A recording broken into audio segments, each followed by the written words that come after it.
সম্মানিত উপস্থিতি, আপনারা এই মাহফিলে আসতে পেরে খুশি না বেজার? যদি খুশি হন, খুশির আওয়াজ কি এত আস্তে হতে পারে বলেন? খুশির আওয়াজ কি আস্তে হয়? খুশির আওয়াজ সবসময় কি জোরেই হয়। এই খুশির আওয়াজকে বুঝতে হলে আমাদের ওইদিকে একটু লক্ষ্য করা উচিত। বলেন তো দেখি, গত কয়েক বছর আগে আর্জেন্টিনা, ব্রাজিল, জার্মানি এরকম ফুটবল খেলা হয়েছিল না? কথা বলেন, বিশ্বকাপ খেলা হয়েছিল না? ওই বিশ্বকাপ খেলায় এক একজন এক এক দলের সাপোর্ট করে। কথা বলেন ঠিক কিনা?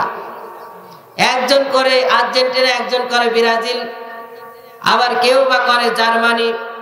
এরকম দিয়ে কি যার কাছে ভালো লাগে যে দল, সে সেই দলের সাপোর্ট করে। কথা বলেন ঠিক কিনা? মনে করেন যে ব্রাজিলের খেলা হচ্ছে, আপনি সাপোর্ট করেছেন ব্রাজিলের। যখন খেলা হতে হতে গোল দেয়, ওই সময় বলেন তো দেখি ওই লোকটা চুপ মারে থাকে। কথা বলেন, চুপ মারে থাকে? ওই লোকটা খুশিতে এত জোরে চিৎকার করে, এক গ্রাম থেকে মনে হয় যে আর এক গ্রামে শোনা যাচ্ছে। কথা বলেন ঠিক কিনা? তেমনি ভাবে আমি আপনাদেরকে বলতে চাই, মুসলমানের কণ্ঠ আস্তে হতে পারে না, মুসলমানের কণ্ঠ কখনো স্লো হতে পারে না। মুসলমান আল্লাহর তাকবীর দিয়ে আল্লাহর শুকরিয়া আদায় করবে এত জোরে, যাতে করে আসমান পর্যন্ত এই আওয়াজটা পৌঁছে যায়। কথা বলেন ঠিক কিনা? এজন্য বলতে চাই, সেই দরবারে, আল্লাহ রাব্বুল আলামিনের দরবারে আমরা শুকরিয়া আদায় করতে চাই, যাতে আসমান পর্যন্ত আমাদের এই শুকরিয়া পৌঁছে যায়। সকলেই বলে আলহামদুলিল্লাহ। সে নবীর প্রতি আমরা একবার দরুদ পড়ি, সকলেই বলি সাল্লাল্লাহু আলাইহি ওয়াসাল্লাম। তাহলে সবাই আমরা কি মাহফিলে আসতে পেরে খুশি তো? আলহামদুলিল্লাহ। এই মাহফিলে বসার মতন সৌভাগ্য সবার ভাগ্যে জোটে না, জোটে না। কারণ মানুষ দুনিয়াতে দুই শ্রেণী হয়ে থাকে। এক শ্রেণী কোরআনকে ভালোবাসে, এক শ্রেণী ইমানদার মুসলমান। যে শ্রেণী যেখানে কোরআনের আলোচনা হোক না কেন, কোরআনের কথা হোক না কেন, তাকে হাজার বেঁধে রেখেও ধরে রাখা যায় না। ওই ব্যক্তি কোরআনের মাহফিলে যাবে। কথা বলেন ঠিক কিনা? আর এক শ্রেণীর লোক আছে, তারা হচ্ছে কি হাজার চেষ্টা করলেও তারা কোরআনের মাহফিলে আসে না। শয়তান তাদেরকে ধোঁকা দিয়ে, বোকা বানিয়ে, হয় টেলিভিশনের দোকানে, নইলে লেপের মধ্যে, নইলে কোরআনের মাহফিলকে ভঙ্গ করার জন্য অথবা শয়তানি কাজ করার জন্য সবসময় চেষ্টা করে। কথা বলেন ঠিক কিনা? কয় শ্রেণীর লোক বলেন? দুই শ্রেণীর লোক। এই জন্য আল্লাহ রাব্বুল আলামিনের কাছে শুকরিয়া আদায় করি, ওই সমস্ত মানুষদের থেকে যাচাই বাছাই করে এই মাহফিলে, জান্নাতি বাগানে আমাদেরকে কবুল করেছেন। আলহামদুলিল্লাহ। সম্মানিত উপস্থিতি, সম্মানিত উপস্থিতি, আল্লাহ রাব্বুল আলামিন আমাদেরকে কেন সৃষ্টি করেছেন? আল্লাহ কি আমাদেরকে অযথা সৃষ্টি করেছেন বলেন? অযথা সৃষ্টি করেননি। আল্লাহর আমাদের সৃষ্টির পিছনে অবশ্যই উদ্দেশ্য আছে। কথা বলেন ঠিক কিনা?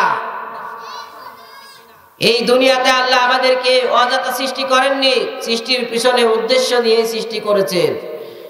যে আমি মানবকে সৃষ্টি করেছি এই দুনিয়াতে পরীক্ষা করবার জন্য। কথা বলেন ঠিক কিনা?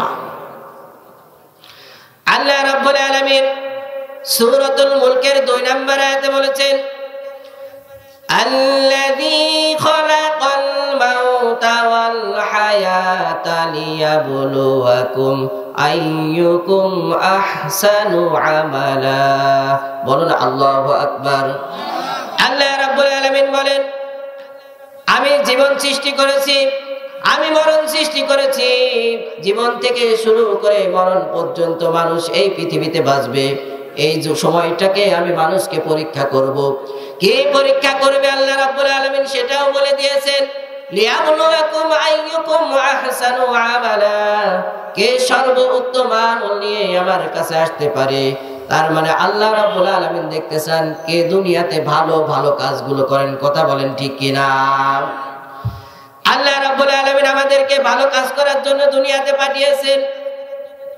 আল্লাহ রাব্বুল আলামিন পরীক্ষা করবার জন্য দুনিয়াতে পাঠিয়েছেন। এই দুনিয়ার মধ্যে দেখবেন এক শ্রেণীর লোক ভালো কাজ করে, কোরআনের পক্ষে থাকে, কোরআন পড়ে, কোরআন বোঝে, কোরআন মানার চেষ্টা করে। কথা বলেন ঠিক কিনা? আর এক শ্রেণীর লোক আছে কোরআন পড়তে চায় না, কোরআন বুঝতে চায় না, কোরআন মানতে চায় না, কোরআনের মাহফিল যেখানে হয় সেখানেও যেতে চায় না। কথা বলেন ঠিক কিনা?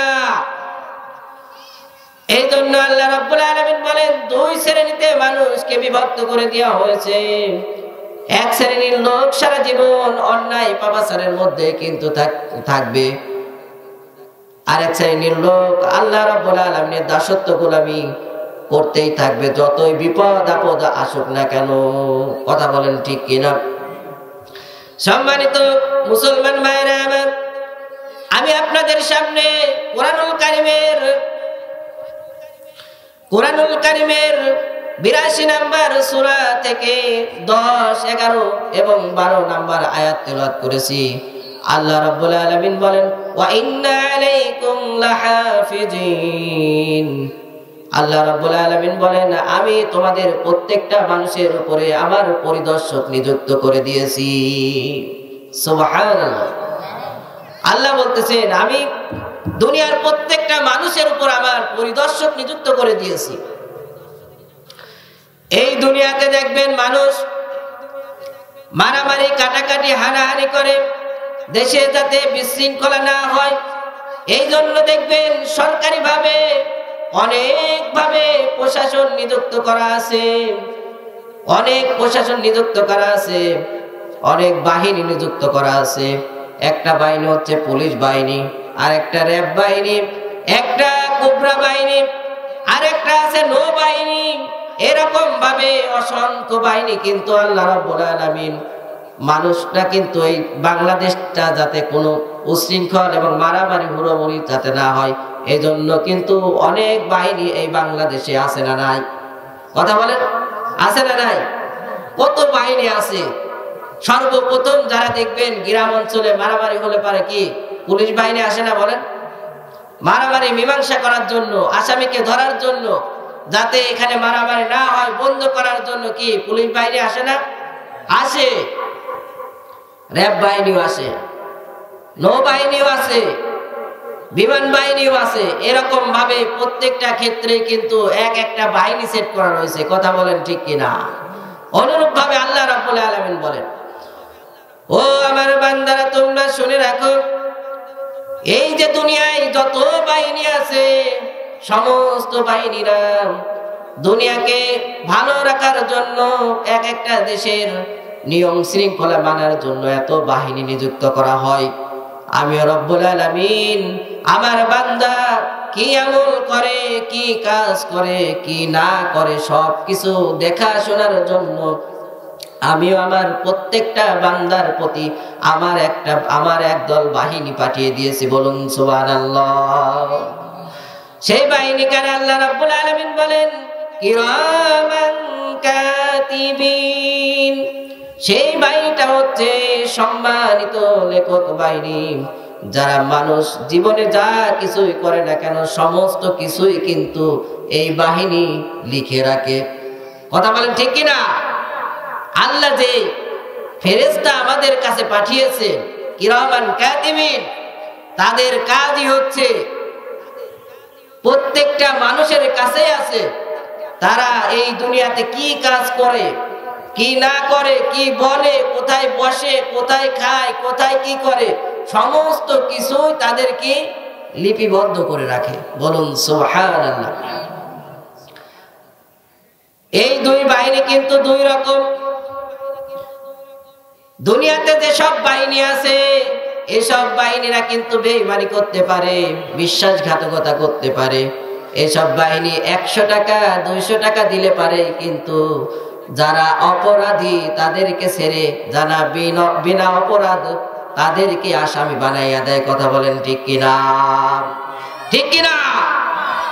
এই বাংলাদেশে এমনও পুলিশ আছে এমনও প্রশাসন আছে, এমনও বাহিনী আছে যারা নিরপরাধ আলেমদেরকে ফাঁসির মঞ্চে পর্যন্ত ঝুলিয়ে দিয়েছে। কথা বলেন ঠিক কিনা? এমনও মানুষ আছে সামান্য কিছু টাকার বিনিময়ে মিথ্যা সাক্ষী পর্যন্ত দেয় আলেমদের বিরুদ্ধে। কথা বলেন ঠিক কিনা? বলেন তো দেখি, আল্লাহর কাছে এদের হিসাব দেওয়া লাগবে না? আল্লাহ এই জন্যই বলতেছে, তুমি যে মিথ্যা সাক্ষীটা দিলে, আমার এই বাহিনী কিন্তু এটা লিখে রেখেছে, এটা লিখে রেখেছে। তুমি হয়তো ভাবতে পারো আজকে আমার ক্ষমতা আছে, আজকে আমার টাকা আছে, আজকে আমার জোর আছে, এই সমস্ত কিছুর কারণে তুমি আজকে এরকম ভাবে নিরপরাধ মানুষদেরকে অপরাধী বানিয়েছো।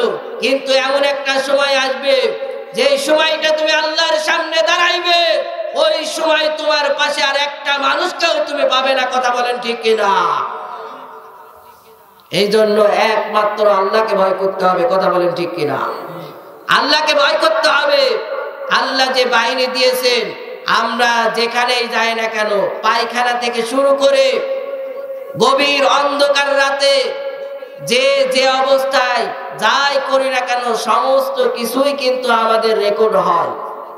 হয় কি হয় না বলেন? দেখেন আল্লাহ রাব্বুল আলামিন বলেন, হুজুর আপনি কি বলেন যে আমরা বাথরুমে গেলে নির্জন একা একা বসে থাকলেও আমাদের সব কিছু রেকর্ড হয়? এটা আবার কি রকম বলেন তো? আমার মতন হুজুর এটা বলতেছে না, আল্লাহ বলতেছেন। জোরে বলতে হবে, কে বলতেছেন? আল্লাহ বলতেছেন। আল্লাহ রাব্বুল আলামিন বলেন, ইয়ালামুনা মা তা'লামুন। বলেন আল্লাহু আকবার। আল্লাহ রাব্বুল আলামিন বলেন, তোমরা যা করো সব কিছুই কিন্তু আমার এই বাহিনী দেখতে পায়। বলুন সুবহানাল্লাহ, সুবহানাল্লাহ। তোমরা এই দুনিয়াতে যাই করো না কেন, সব কিছুই আমার এই বাহিনী দেখতে পায়। সুবহানাল্লাহ। এমন প্রশাসন, এমন বাহিনী নিযুক্ত করে রেখেছেন। সম্মানিত মুসলমান ভাইরা আমার, এই জন্য আমাদের চিন্তা ভাবনা করে এই দুনিয়াতে চলতে হবে। এই দুনিয়াতে আমাদেরকে চিন্তা ভাবনা করে জন্যই চলতে হবে। এই দুনিয়াতে যে হায়াত পেয়েছি, এই দুনিয়াতে যে কাজ কর্মগুলো করব, এই কাজ কর্মগুলোর উপর ভিত্তি করেই কিন্তু ওই আখিরাতে আমাদের মুক্তির উপায় হবে। কথা বলেন ঠিক কিনা? যদি আমরা আবু জেহেল মার্কা লোকের সঙ্গে চলাফেরা করি, আবু জেহেল মার্কা লোকের সঙ্গে যদি ওঠা বসা করি, আবু জেহেল মার্কা লোক যেভাবে কাজ করে আবু জেহেল করেছিল, উতবা করেছিল, সাইবা করেছিল, আব্দুল্লাহ ইবনে সুলুল যেভাবে করেছিল, রাসূলের বিরুদ্ধে ছিল। রাসূল যে কাজগুলো করতেন সে কাজের বিরুদ্ধে চলত। রাসূল যে কোরআনের প্রচার করতেন, তারা কোরআনকে বাধা দিত, কোরআনের পথে মানুষকে আসতে দিত না। এরকম ভাবে যদি আমরা ওই আবু জেহেল মার্কা লোকের সঙ্গে চলি, তাহলে কিন্তু আল্লাহর কাছে ওই দিন আমরা আল্লাহর কাছে আল্লাহর কাঠগড়ায় আসামি হয়ে দাঁড়িয়ে যাব। কথা বলেন ঠিক কিনা? ও আমার মুসলমান ভাইরা আমার, এই জন্য এই দুনিয়াতে চলতে হলে পারে সঠিক হেদায়েতের পথ কোনটি, আল্লাহ রাব্বুল আলামিন এই কোরআনুল কারীমের মধ্যে দিয়ে দিয়েছেন। কথা বলেন ঠিক কিনা? মানুষের হেদায়েতের জন্য আল্লাহ কোরআন নাযিল করেছেন।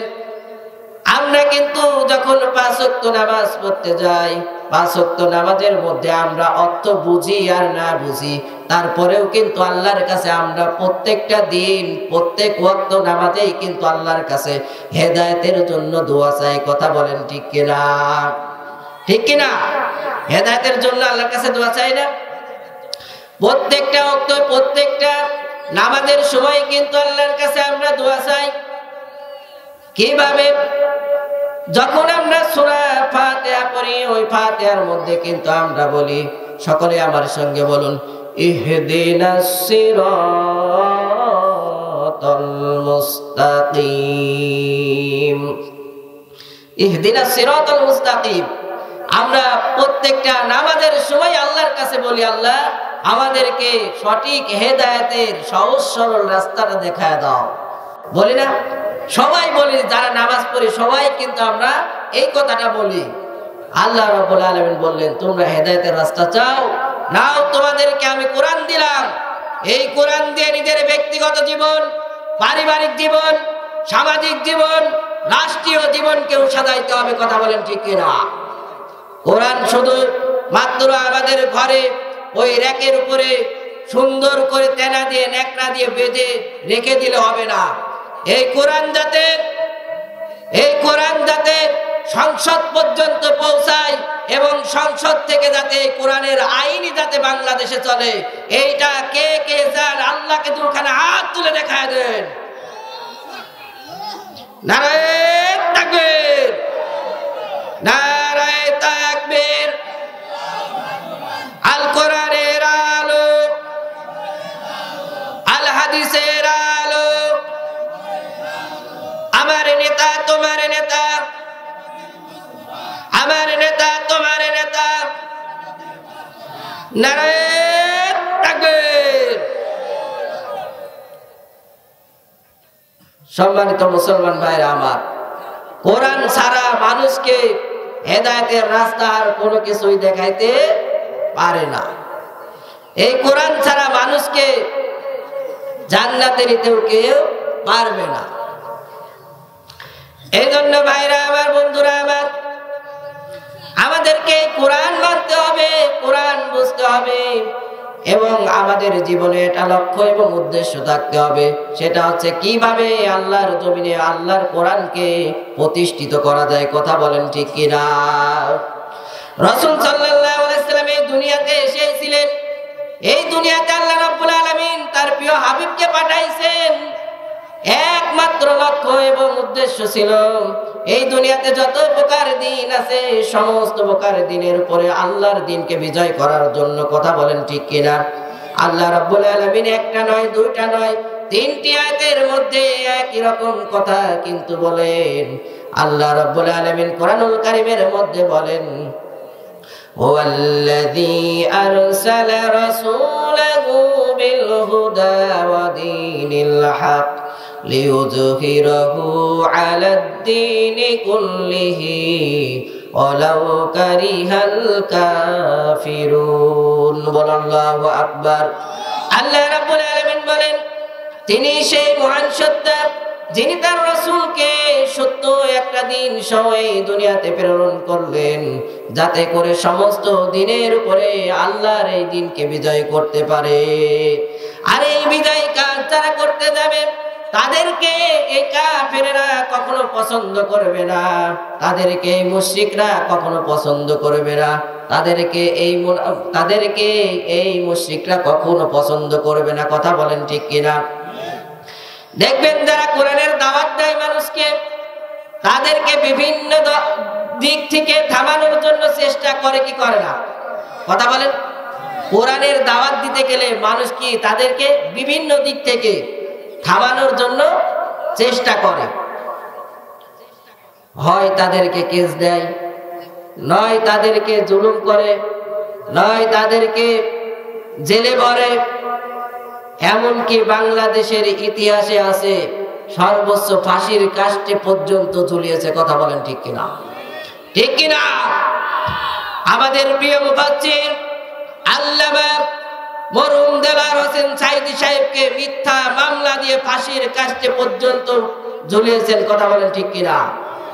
ফাঁসির কার্য পর্যন্ত করতে পারেনি, কিন্তু কৌশলে জেল থেকে বের করে নিয়ে তারা হাসপাতালের নাটকের মাধ্যমে তাকে ইনজেকশনের মাধ্যমে দুনিয়ার থেকে বিদায় করে দিয়েছেন। কথা বলেন ঠিক কিনা? তোমরা মনে রেখো, আল্লাহ রাব্বুল আলামিনের প্রশাসন ঠিকই তোমাদেরকে দেখেছে, তোমাদের হিসাব অবশ্যই আল্লাহর কাঠগড়ায় হবেই হবে ইনশাআল্লাহ। কথা বলেন ঠিক কিনা? এই জন্য যারা ওই অপরাধীর সঙ্গে জড়িত, যারা তাদেরকে সাপোর্ট করে, তারা ওদের সঙ্গে একই দোষী। কথা বলেন ঠিক কিনা? এই জন্য ওই রকম মুনাফিক মার্কা, মুশরিক মার্কা, কাফের মার্কা লোকদের সঙ্গে আমরা কি থাকতে রাজি আছি? কথা বলেন, থাকতে রাজি আছি? আমরা ওই সমস্ত লোকদের সঙ্গে থাকতে চাই যারা কোরআনের কথা বলে আমরা ওই সমস্ত লোকদের সঙ্গে থাকতে চাই যারা কোরআনের দিকে আমাদেরকে ডাকে। কথা বলেন ঠিক কিনা?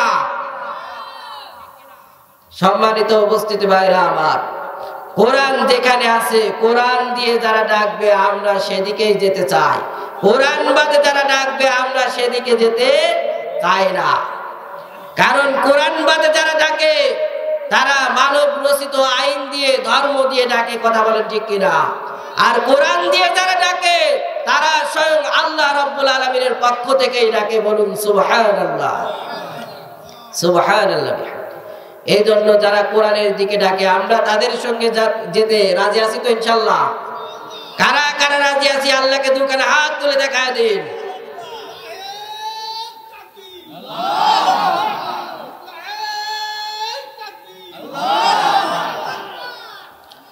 আলহামদুলিল্লাহ। যেগুলো ভাইরা এই মাহফিলের প্যান্ডেলে আছে আল্লাহ রাব্বুল আলামিন সকলের কণ্ঠকে কবুল করুন। সকলে বলে আমিন, আমিন। আল্লাহ সবাইকে কবুল করেন না, আল্লাহ সবাইকে কবুল করেন না। সবাইকে যদি কবুল করত এই এলাকায় এত মানুষ, কথা বলেন, এত মানুষ এত সময় প্যান্ডেল ভরে যেত। সম্মানিত উপস্থিতি, আল্লাহ যাদেরকে ভালোবাসে তাদেরকেই কবুল করেন। সম্মানিত মুসলমান ভাইরা আমার, যে কথাটা বলতেছিলাম আপনাদের কাছে, কিন্তু বলতেছিলাম যে এই দুনিয়ায় যখন কালেমার দাওয়াত নিয়ে মানুষ মানুষের কাছে যাবে তখন কয়েক শ্রেণীর লোক মানুষকে বাধা দিবে, দাওয়াত দিতে দেবে না, তাদেরকে হুমকি দেবে, ধমকি দেবে, তাদেরকে হুমকি দেবে, ধমকি দেবে, কাজ থেকে বিরত রাখার জন্য তাদেরকে কেস দিবে, জুলুম করবে, নির্যাতন করবে, এমনকি থানার মধ্যে আটকে রাখবে।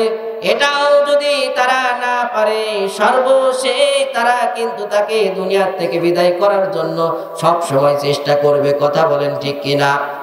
ঠিক কিনা? তারপরেও বলেন তো দেখি, যারা আল্লাহর প্রেমিক হবে, যারা আল্লাহর কোরআনকে ভালোবাসে, আল্লাহকে রব হিসেবে মেনে নিয়েছে, তারা কি কখনো, বলেন তো দেখি, আল্লাহকে ছেড়ে, আল্লাহর কোরআনকে ছেড়ে তারা কি কখনো ওই পথ থেকে সরে যাবে? কথা বলেন, সরে যাবে? তাই যদি হতো আল্লামা মরহুম দেলাওয়ার হোসেন সাঈদী সাহেবকেও কিন্তু কত ভাবে লোভ দেখানো হয়েছিল। দেলাওয়ার হোসেন সাঈদী সাহেব যদি তাদের সঙ্গে আপোষ করতেন তাহলে কিন্তু বাংলাদেশের সবচাইতে বড় চেয়ারটা কিন্তু তাকে দেওয়া হতো। কথা বলেন ঠিক কিনা? তিনি বলেছিলেন যতই লোভ দেখাও না কেন, আমি আমার রবের পক্ষ থেকে যে কোরআন এসেছে কোরআন থেকে কখনো দূরে থাকতে চাই না। আমার রব যে জন্য আমাকে দুনিয়াতে পাঠিয়েছেন একমাত্র রবের গোলামি করার জন্য, রবের দাসত্ব করার জন্য, এই কাজ থেকে আমাকে কখনো তোমরা ফিরিয়ে রাখতে পারবা না। তারা মনে করেছিল এই কাফেররা কিন্তু সব সময় চক্রান্ত করে যে যারা ভালো ভালো আলেম, বড় বড় আলেম, তাদেরকে মনে হয় এই দুনিয়ার থেকে বিদায় করে দিলে আল্লাহর কোরআনকেও মনে হয় বিদায় হয়ে যাবে। কথা বলেন ঠিক কিনা?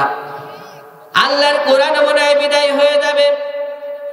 না না, আল্লাহ রাব্বুল আলামিন বলেন আল্লাহর কোরআনকে বিদায় করতে কেউ পারবে না, কারণ এই কোরআনকে নাজিল করেছেন আল্লাহ, এই কোরআনের হেফাজতের দায়িত্ব নিয়েছেন আল্লাহ। আল্লাহ রাব্বুল আলামিন বলেন এই কোরআনকে কেউ শেষ করতে পারবে না, বরং সেই কোরআনকে যারা নিভিয়ে দিতে আসবে আল্লাহ রাব্বুল আলামিন বলেন এই কোরআনকে আরো প্রচলিত করে পৃথিবীর মধ্যে ছড়িয়ে দেবেন আল্লাহ। বলেন সুবহানাল্লাহ। আল্লাহ রাব্বুল আলামিন বলেন ইউরিদুনা লিইউতফিউ নূরাল্লাহি বিআফওয়াহিহিম আল্লাহু মুতিম্মু নূরিহি ওয়ালাউ কারিহাল কাফিরুন। আল্লাহু আকবার। আল্লাহ রাব্বুল আলামিন বলেন এই কাফেররা চায় তাদের মুখের ফুৎকার দিয়ে আল্লাহর নূরকে নিভিয়ে দিবে, অথচ আল্লাহ রাব্বুল আলামিন বলেন তারা যতই চক্রান্ত করুক না কেন, তারা যতই ষড়যন্ত্র করুক না কেন, এই নূরটা তোমরা এমন পাও নাই যেটা চেরাগের আলো, যেটা হচ্ছে মোমবাতির আলো। মোমবাতির আলোর দিকে মোমবাতি ধরানোর পরে ওই মোমবাতির আলোর দিকে আপনি একটা ফু মারবেন, দেখবেন নিভে যায়। কথা বলেন ঠিক কিনা? চেরাগের আলোর দিকে ফু মারবেন, নিভে যায়। কিন্তু আল্লাহর এই নূর এমন একটা আলো, যে আলোকে আল্লাহ রাব্বুল আলামিন বলেন ওই চুলার আগুনের মতন।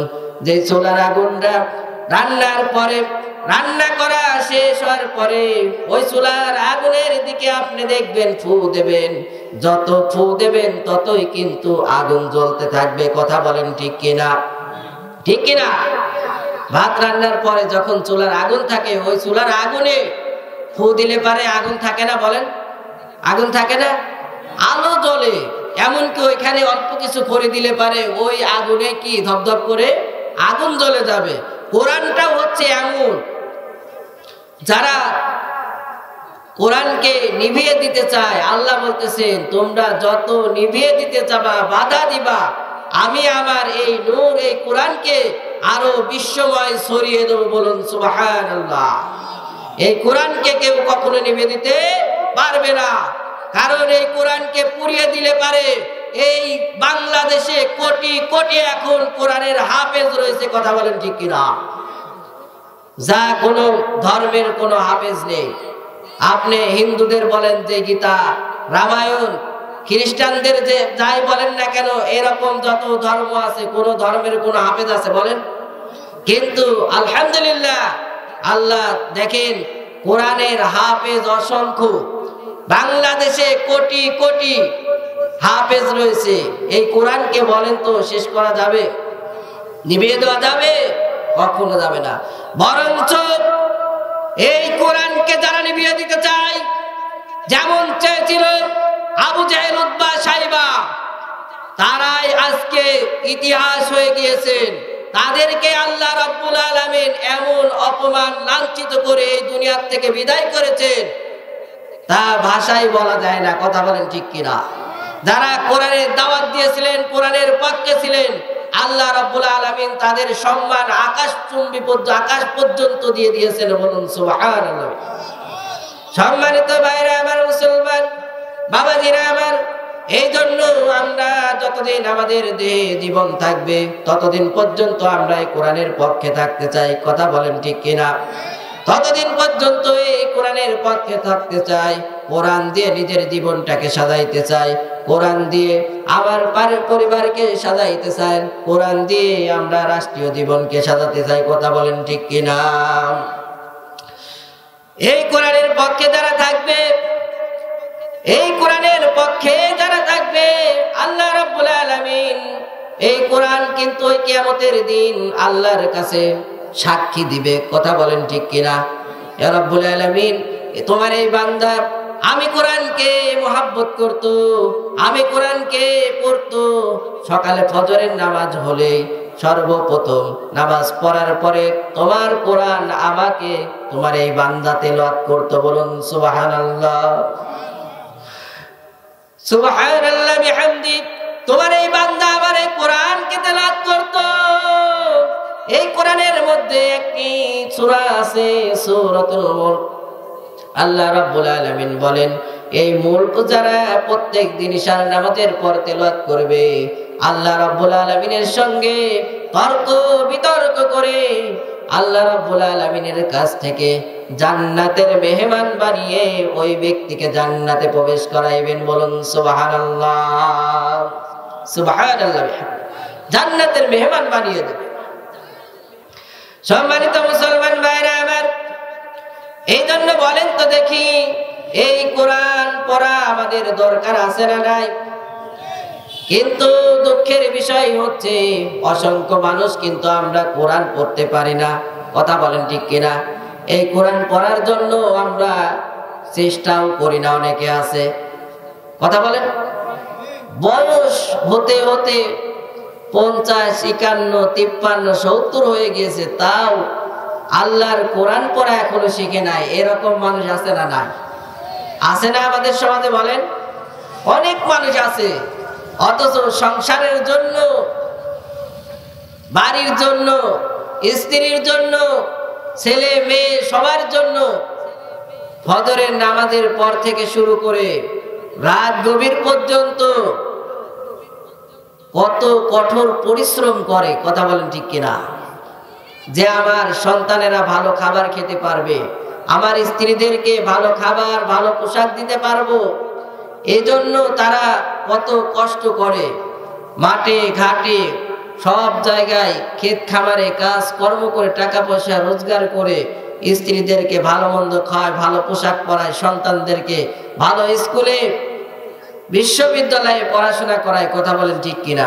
কত কষ্ট করে, অথচ কোরআন শিখার জন্য একটু চেষ্টা করে না। এরকম মানুষ আছে না নাই? কথা বলেন।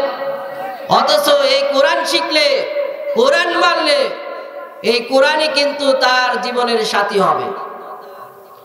আর যে সাথীদের জন্য এত পরিশ্রম করে, এই সাথীরা আপনি মারা গেলে পারে 2 দিন পর থেকেই দেখবেন ওই বাড়িতে আবার স্বাভাবিক।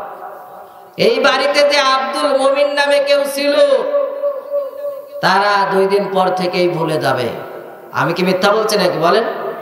তাই হয় না? এরকমই হয়ে যায় যে ওই বাড়িতে আনন্দ আগের মতোই, যার যার মতন চলাফেরা, খাওয়া দাওয়া সব কিছুই হতে থাকে, কিন্তু ওই আব্দুল মুমিনই নেই। কথা বলেন ঠিক কিনা? সব কিছু পড়ে আছে। স্ত্রীর জন্য, সন্তানের জন্য, সবার জন্য কত পরিশ্রম, অথচ নিজের জীবনে একটু সময় করে যে কোরআনটা শিখে নেব, যে এই কোরআনটা আমার জীবনের সাথী হবে, এইটার জন্য আমরা সময় দিতে চাই না। কথা বলেন ঠিক কিনা? বলেন তো দেখি, কোরআন শিখার দরকার আছে না নাই? কোরআন শিখা হচ্ছে ফরজ। রাসূল করিম সাল্লাল্লাহু আলাইহি সাল্লাম ছোট্ট একটি হাদিসের মধ্যে বলেছেন, ও মুসলমানরা তোমরা শুনে রাখো, এই কোরআন পড়া কিন্তু নফল নয়, ওয়াজিব নয়। এই কোরআন তোমাদের জন্য শিখা আমি ফরজ করে দিয়েছি।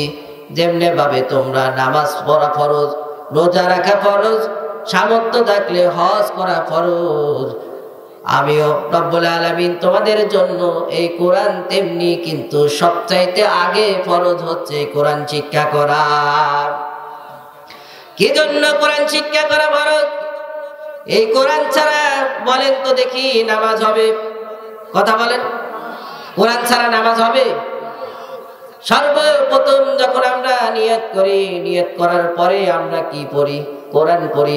সকলে আমার সঙ্গে বলুন, আলহামদুলিল্লাহি রাব্বিল আলামিন আর রহমানির রহিম। বলুন আল্লাহু আকবার। এই যে কোরআন তেলাওয়াত করলাম, এই কোরআন শিখা আমাদের জন্য কি ফরজ।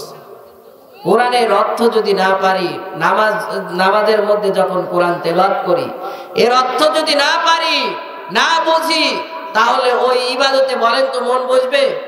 মন বসবে? কখনো মন বসবে না। এই জন্য আমাদের উচিত আল্লাহর এই কোরআনকে শিখে নেওয়া। কথা বলেন ঠিক কিনা? এখানে যারা আছেন সবাই ইনশাআল্লাহ শিখবেন তো? চেষ্টা করেন, মৃত্যুর আগ মুহূর্ত পর্যন্ত চেষ্টা করতে থাকেন, আল্লাহর কোরআনই সাথে যাও। ও মুসলমান ভাইরা, একটু কান লাগিয়ে শুনুন। আপনি আজকে কাদের জন্য এত কিছু করতেছেন? ওই যে আপনার প্রিয়তমা স্ত্রী, যার জন্য আপনি হাড় ভাঙা পরিশ্রম করেন। যখন স্ত্রী বলে আমার একটা শাড়ি লাগবে, গহনা লাগবে, এটা লাগবে, ওটা লাগবে, তখন আপনার কাছে টাকা থাক আর না থাক, হাজারো চেষ্টা করার পরে কিন্তু স্ত্রীর জন্য ওই জিনিসগুলো নিয়েই কিন্তু বাড়ি যাওয়া লাগে। কথা বলেন ঠিক কিনা? স্ত্রীর জন্য ওগুলো নিয়েই বাড়ি যাওয়া লাগে। সন্তান বলেছেন আমার প্রাইভেটের খরচ লাগবে, প্রাইভেটের মাস পড়ে গিয়েছে, তুমি যদি প্রাইভেটের টাকা না দাও তাহলে কিন্তু প্রাইভেটে যাব না। মেয়ে বলেছে আমার ব্যাগ কিনা লাগবে, এটা কিনা লাগবে, ওটা কিনা লাগবে, সবার আবদার কিন্তু আপনি পূরণ করতেছেন। কথা বলেন ঠিক কিনা? সবার জন্য আপনি হাড় ভাঙা পরিশ্রম করতেছেন, ওই দিকে কাজ করতে গিয়ে আপনি নিজের জীবনের কথাই কিন্তু ভুলে গিয়েছেন যে আমি এই দুনিয়াতে আল্লাহ আমাকে পাঠিয়েছে পরীক্ষা করবার জন্য। দুনিয়াতে আমি যা কিছু করি না কেন সব কিছু আল্লাহর প্রশাসন আমাদেরকে দেখতেছেন, বলি না কেন সব কিছু রেকর্ড হচ্ছে। স্ত্রী সন্তানদের জন্য পরকালকে আপনি ভুলে গিয়েছেন। অথচ ওই পরকালের দিন, যখন কিয়ামতের দিন আপনার স্ত্রী আপনাকে দেখবে, আপনাকে দেখার পরে আপনার স্ত্রী দৌড়ে ওখান থেকে পালিয়ে যাবে। আপনাকে দেখার পর ওখান থেকে পালিয়ে যাবে। আল্লাহ রাব্বুল আলামিন বলেন, ইয়াউমা ইয়াফিরুল মারউ মিন আখিহি ওয়া উম্মিহি ওয়া আবিহি ওয়া সাহিবাতিহি ওয়া বানিহি। বলুন আল্লাহু আকবার। আল্লাহ রাব্বুল আলামিন বলেন, সন্তান দিন পিতাকে দেখার পরে ঝেড়ে দৌড় মারবে, পিতা সন্তানকে দেখার পরে দৌড় মারবে, মা সন্তানকে দেখার পরে দৌড় মারবে, সন্তান মাকে দেখার পরে দৌড় মারবে, বোন ভাইকে দেখার পরে দৌড় মারবে, ভাই বোনকে দেখার পরে দৌড় মারবে। তার মানে ওদের চিন্তা থাকবে আমি যে গুনাহ করেছি, আমি যে পাপ করেছি, আমার এই পাপের পর যদি আমার ভাই তার গুনাহটা চাপিয়ে দেয় তাহলে আমার আর বাঁচার নিস্তার নাই। এই ভয়টি এক একজনকে দেখে পালাইতে থাকবে। ও মুসলমান, এইটা দ্বারা আমি আপনাদেরকে এটা বোঝাতে চাচ্ছি, এই যে স্ত্রীর জন্য আপনি পরকালকে ভুলে গিয়েছেন, ওই স্ত্রী যদি আপনাকে ওই কিয়ামতের দিন না চেনে তাহলে আপনার কি লাভ? স্ত্রীকেও দেখতে হবে, পরকালের কথাও চিন্তা করতে হবে।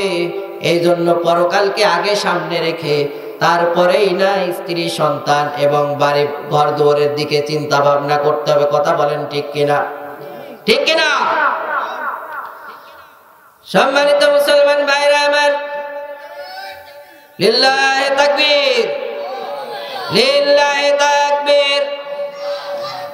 দ্বিতীয় বক্তার আগমন, দ্বিতীয় বক্তার আগমন, লিল্লাহি তাকবীর।